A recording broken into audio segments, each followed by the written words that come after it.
Good morning, students. Welcome to our next class of Political Science, chapter number 4. हमारा next topic है चीन की अर्थव्यवस्था, उत्थान और चीन में आए बदलाव।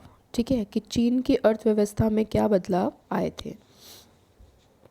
जो चीन है वो शुरू से इतना डेवलप नहीं था।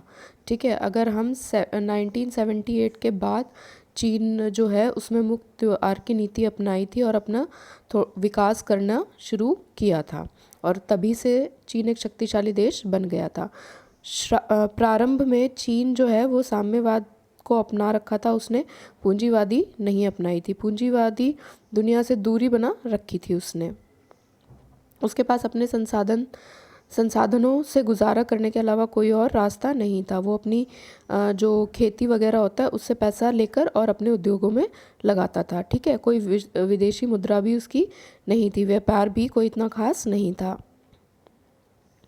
इसका किसी के साथ इतना ज़्यादा व्यापार नहीं था।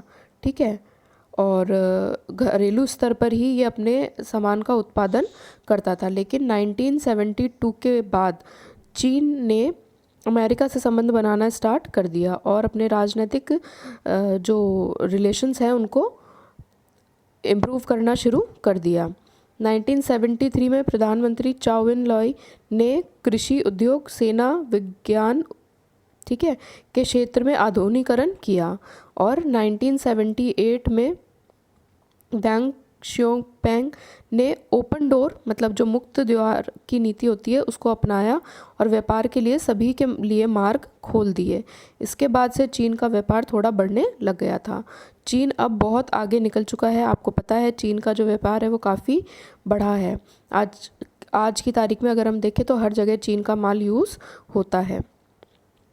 ठीक है, इसके पास कोई विदेशी मुद्रा की कमी नहीं रही थी। दूसरे देशों में ये निवेश कर रहा था। विकास की रफ्तार इसने बहुत ज़्यादा तेज़ पकड़ रखी थी।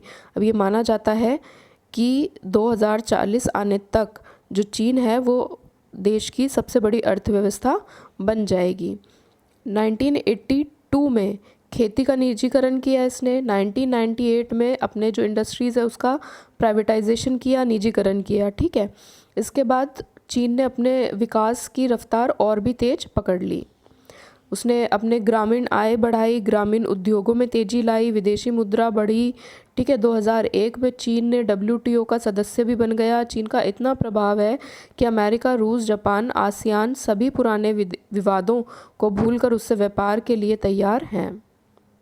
समझ रहे हो, मतलब इतना अच्छा व्यापार है उसका, इतने अच्छे उसके प्रभाव हैं कि सभी देश पुराना जो भी विवाद थे उनको भूलकर और उससे व्यापार करने के लिए आज तैयार है। 10 करोड़ बेरोजगार, हालांकि इससे इनकी प्रॉब्लम भी है चीन में।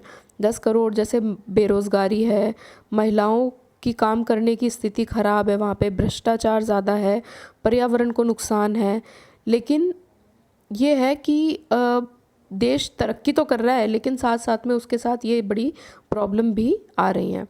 देखेंगे भारत और चीन के रिलेशन कैसे हैं, या फिर आप कह सकते हो भारत और चीन का विवाद किन बातों पे रहा है।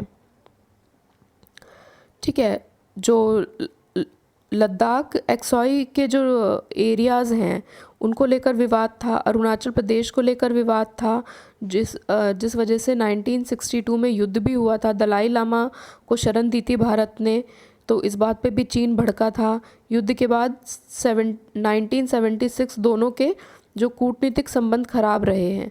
ठीक है, मतलब 76 तक हमारे चीन के साथ रिलेशन खराब ही थे, बाद में धीरे धीरे इनके संबंध सुधरे हैं। 1988 में राजीव गांधी ने चीन का दौरा किया था। 1999 के बाद व्यापार में 30% सालाना वृद्धि हुई है। ठीक है, भारत मतलब अब भारत भी चीन के साथ व्यापार करता है। ठीक है, और जितने भी इनके विवादित मामले थे उस पर दोनों बात करने को तैयार हुए थे। तो अभी तो आपको पता है कि चीन और भारत के रिलेशन अच्छे हैं।